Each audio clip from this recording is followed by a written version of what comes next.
On behalf of Avery Dennison, I can tell you it's our pleasure to sponsor this morning's keynote speaker. Jim Cathcart is the founder and CEO of Cathcart Institute, a team of business advisors who work with owners, leaders, and executives in the areas of executive development and sales improvement. It's our pleasure to sponsor this morning's keynote speaker. Jim Cathcart.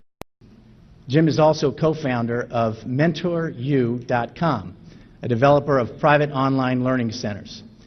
He's the author of 13 books, including 2 bestsellers, Relationship Selling and The Acorn Principle. In the year 2000, the ebook edition of The Acorn Principle was the #2 national bestseller out of 2,000 titles. In case you were wondering, Stephen King was #1. But there's another side of our speaker which is even more interesting. He's also been a nightclub singer, psychological researcher, bill collector, motorcycle salesman, banker, insurance agent, director of training, meeting planner, association executive, and an internet business owner. He may not be able to hold a job, but I hear he can really hold an audience. Ladies and gentlemen, please join me in welcoming this morning's speaker, Jim Cathcart.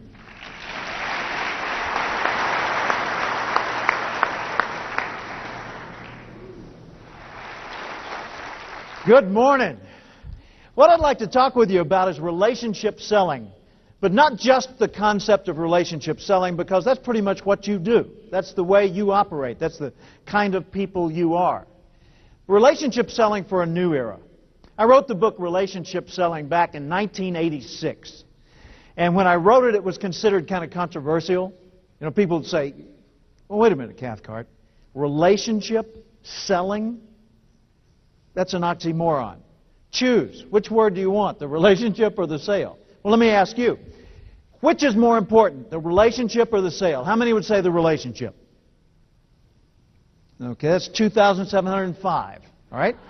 How many would say the sale? Okay, we've got a few bold hands up for that. All right. If you build a relationship and you don't get the sale, in round numbers, what's that worth to you? Okay, so a relationship without a sale is just a social acquaintance, right? What if you get the sale, but you didn't cultivate the relationship? How hard's the next call? Harder than the first call, right?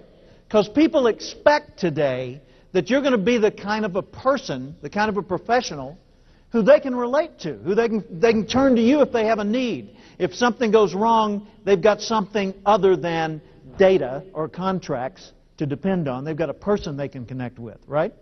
So relationship selling is not separable, it's inseparable. The words go together, and they go together totally. So relationship selling involves first behaving as someone's business friend, and as you do that, whether you're getting the business or not, if you become a business friend to them, they start deferring to you for answers to questions or solutions to problems. Okay? So you become their subject expert. And after you've been their subject expert for a little while, you become their preferred source. That's the essence of relationship selling as I see it. Okay? So the question then becomes, when you're dealing with somebody, which are you perceived to be by them? A persuader who's trying to talk them into buying, or a partner who's helping them achieve the result they want? Well, the answer for almost any of us would be, well, I approach it as a partner. Okay? But do they perceive it that you're being their partner? Big difference, right? It's not just what you intend, it's what they experience. Let me give you an example. Here's where I discovered the whole concept of relationship selling in the first place. It was in Arkansas, where I grew up. Where's Lynn? Lynn Pettis. There you are. I grew up in Little Rock. By the way, yes, I've met him. You have to get this out of the way all the time, don't you? I'm the same age as Bill Clinton. We're both 55. We were both born in Arkansas at the same time. He was born in Hope. I was born in Little Rock. We grew up there at the same time. We know a lot of the same people. And if he'd made better life choices, he could be speaking to you right now.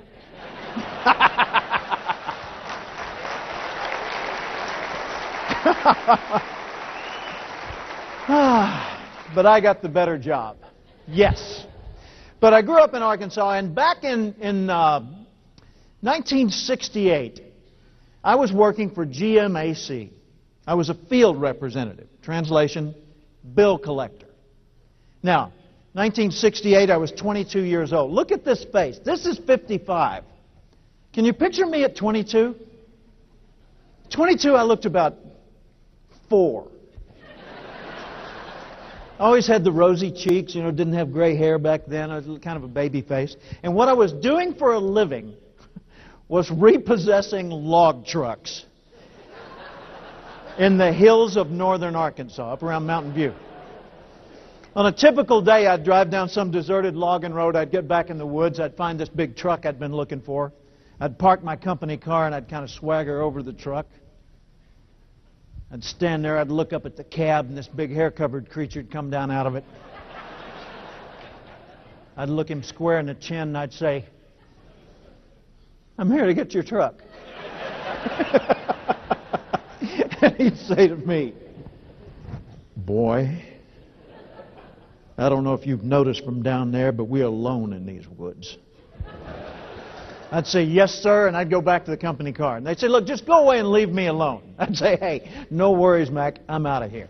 And I'd start to drive off. I'd pause for a second and say, "Excuse me, but one last comment before I leave. I'm the last nice guy they plan to send. See ya." And they said, wait, whoa. What do you mean, last nice guy?" I said, "Well, after me, it gets kind of ugly. You know, they send these big bruisers with guns and sheriffs. Not a pretty sight." And they said, "Well, what are my options?" And I'd say, "Set the gun down." And, on 3 occasions, that literally was the case. And I'd show them what their options were. And 9 times out of 10, I'd either get a partial payment if they had it, or a payment. Or if they didn't have any money at all, what they would do is they'd drive the truck back to the dealership. I couldn't operate those things. And I'd give them a ride home. So I did okay as a bill collector. I didn't like the work, but I did all right. Now, the guy who took over after me didn't do as well. His name was Pete Smith. Now, Pete Smith made a serious tactical error. He went directly from the Marine Corps into bill collecting. How many Marines have we got in the room? Let me see the hands. Yeah, I used to ask how many ex-Marines we had, and then I found out it's a permanent condition. Once you're a Marine, Semper Fi, always faithful. Okay, so Pete comes out of the Marines. Now, Pete made the mistake of believing his drill sergeants. He thought he was invincible. So he goes out on the job with that attitude that he had in boot camp. And the first day on the job, well, not first day, first week on the job, he called on Monroe. Not Monroe, Monroe. Now, Monroe had been giving me partial payments all the time. Maybe he was always paying something, but he was always behind on his overall account. And I'd put up with it. Well, Pete decided it was time to clean up the account. So he goes out to Monroe's house, 7 o'clock at night in the dark, in the poor part of town, up around Newport, Arkansas. Goes out, bangs on the door, yells out some kind of a challenge, which Monroe accepted. You're ahead of me. Monroe stepped onto the front porch. Pete said something like, "All right, Smith's a name, credit's a game. I want your money, your wife, your car, or your life. You make the call." Those weren't his words, but I guarantee you that was the attitude. Monroe reduced him to a quivering lump of flesh. It took him about 15 seconds to beat Pete Smith to a pulp, and then he disappeared with the truck, never to be seen again. Pete, in the meantime, went into the Newport, Arkansas hospital for 14 days. That's a long stay, folks. And I looked at that and I thought, now that's the same guy who was giving me payments. What's the difference between Pete and me, other than current condition? Thought maybe it's education. So I went to our personnel file and I looked, same education. Okay, I'll bet it's training. So I checked our training records. We had both completed the company's 3-part course, which at that time was, these are your accounts, these are your business cards. Good luck. Well, it was dangerous work. What was the main difference between me and Pete? What do you think? Attitude, yeah. The way we looked at what we did. Point of view, frame of mind, attitude toward what we were doing. Pete went out there as a persuader to talk people into buying, more or less, cooperating, right? I knew if I tried that, I'd never have offspring, okay? So I figured it's going to be a lot more enlightened on my part to go out there as a partner in problem solving. So the way I approached people is I'd say, I'm Jim Cathcart. I'm here from the company. It's my job to show you how to get us off your back. And when they were convinced I was sincere, when they could tell I wasn't playing a game with them, they'd open their homes, they'd offer me coffee, we'd sit down and solve the problem. See, the same thing's true for you and me. There's a principle here. It's the principle that applies to selling. It applies to managing people. Certainly applies to bill collecting. It applies to parenting, the way you raise your kids. You find that the most effective parents are the ones that are helping their children grow, not forcing them to behave in a particular pattern. Which is more important? To get your kids to complete their homework, or to cause your kids to love to learn? And what's the difference in the two? Get them to complete their homework, what do you get? Homework. What's that worth? Right? Get them to love to learn. Cultivate in your children an enjoyment of the learning process. You don't have to look for homework for the rest of their lives, because they will find a way to figure out what they need to know, because they love the experience of learning. Frame of mind or point of view is enormous. So you say to me, all right, well, I already go out there as a partner in problem solving. I already train my people when they contact the businesses that we do business with. I train them to approach it as a system seller, a problem solver. You know, go in there and look for a solution, not just peddle some goods. Okay, good. But do the customers get it that that's where you're coming from? See, what we've got to do is we've got to be sensitive to their mindset and notice throughout the sales dialogue, whether it's on the phone, through email, or face-to-face, we've got to notice whether they're perceiving us as one or the other. And then do the things that lower the tension, raise the trust, and lead to more sales. I've rewritten the book Relationship Selling. It'll come out in September. And I rewrote it as the 8 competencies of relationship selling, because I found that there are 8 sets of skills, not just a few skills, but 8 packages, each of which has a lot of skills in it, that constitute sales effectiveness in the whole concept of relationship selling. Think about your own strengths, yours as a person and yours as a company. Which of these skill sets are the strongest? Now, there's 8 of them up here. Preparing, that's sales readiness, being ready to do the job well even when the circumstances change. There's targeting the right people, not wasting time calling on the people that are less productive for you. Okay? There's connecting with the people you've targeted in such a way that they want to do more business with you, to talk with you. They want to open up and expose their needs so that you can prescribe the right solution. There's assessing both the personal needs and the situational needs, not just prescribing technically the products they need, okay, but also understanding why they need them and how they feel about that, okay. There's solving the main problem, and that's a whole set of skills around finding, highlighting, and solving the main problem that they're concerned about. Then there's assuring that they make a commitment to it, that you're actually what we used to call closing the sale, which is actually confirming the sale and opening the flow of services and goods, right? So closing, really an inappropriate choice of words. But it's commitment, and that's a set of skills. Then there's assuring that they stay satisfied after you're not in touch with them that week. After the phone call's over, after the delivery, assuring that they stay satisfied. That's a whole set of delivery and service skills. And then finally, there's managing yourselves for improved sales performance, which is everything from tracking your own numbers to keeping yourself motivated to maintaining the right frame of mind among your team to keep them thinking in terms of service and looking for needs and opportunities. So there's 8 of them up there. Which of the 8 are the strongest in your organization? Choose the top 2. Top 2 strongest in your own organization. How many of you would put the preparation and sales readiness in your top 2? Could I see your hands? Okay. How many would put targeting the right prospects or customers in your top 2? Okay. How many of you aren't going to raise your hand no matter what I ask next? Okay. I just want to see who I'm working with here. All right. Connecting, top 2. Good. That went up a lot. All right. Assessing the needs, top 2. Good at assessing the needs. All right. Solving, top 2. Commit, top 2. Good. All right. Assuring satisfaction. And finally, managing yourselves for improved sales, top 2. Now, whichever are your top 2 strongest automatically exposes what the 6 are that are not your top 2. You already know what your homework is. Here's one way to look at it. Put it on a wheel like this with the dot in the center being 0 and the outer perimeter being 10, and each one of these is a rating scale.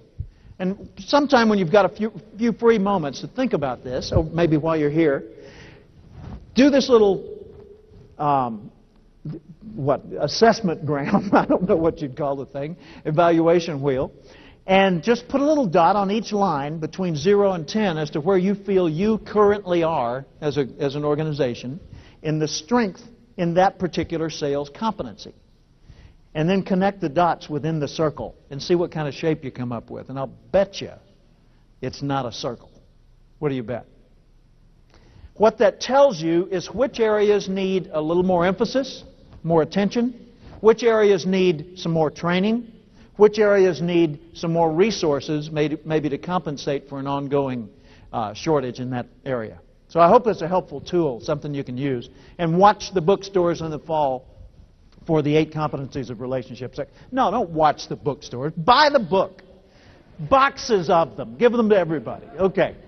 Here are some assumptions I'm working on today. First assumption, if people continue to think as they do today, they will continue to perform as they do today.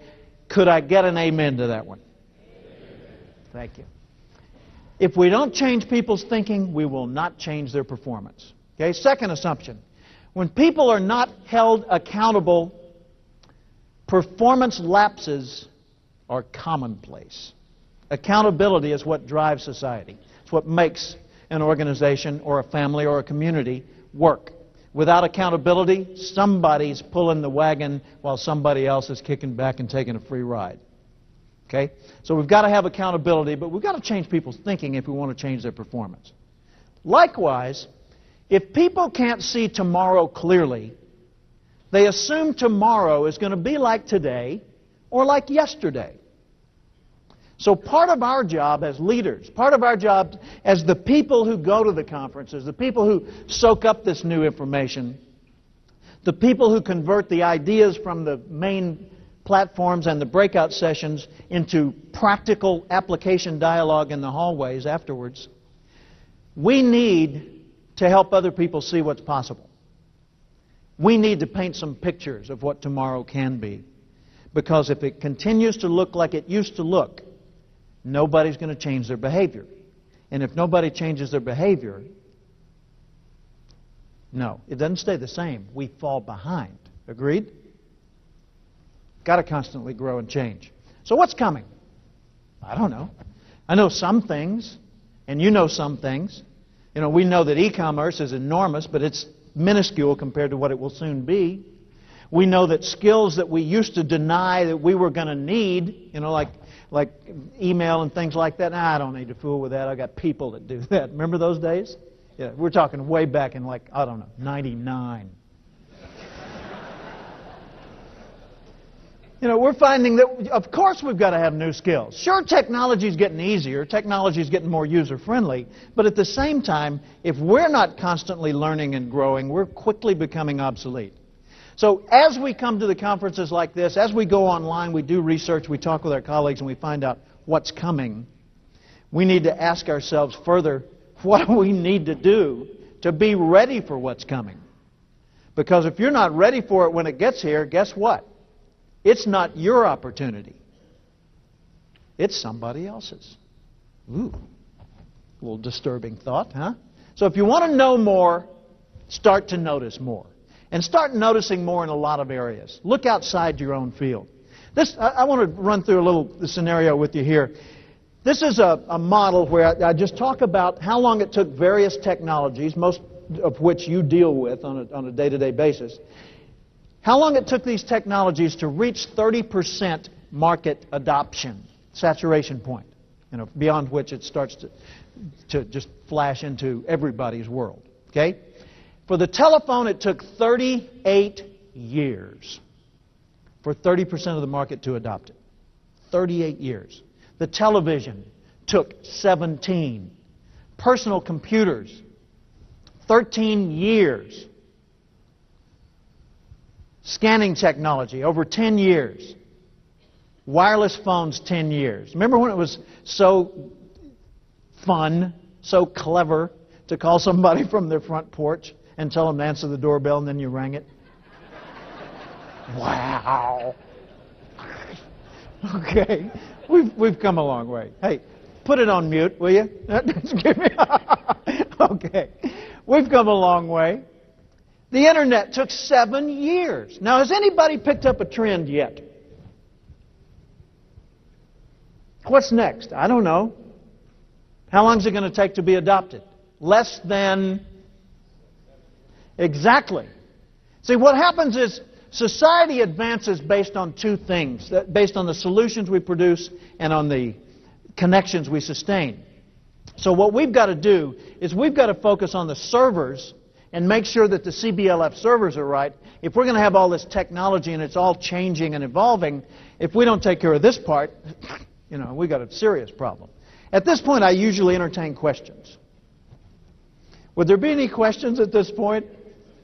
So what is a CBLF server? That would be a carbon-based life form. You and me. It's always the human factor that determines whether it's going to work, isn't it? Okay.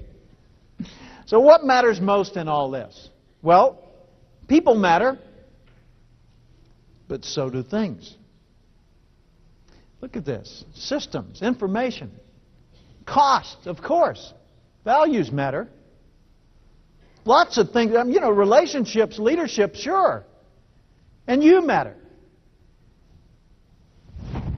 It depends when you ask the question what the answer really is. Someone says, what matters most?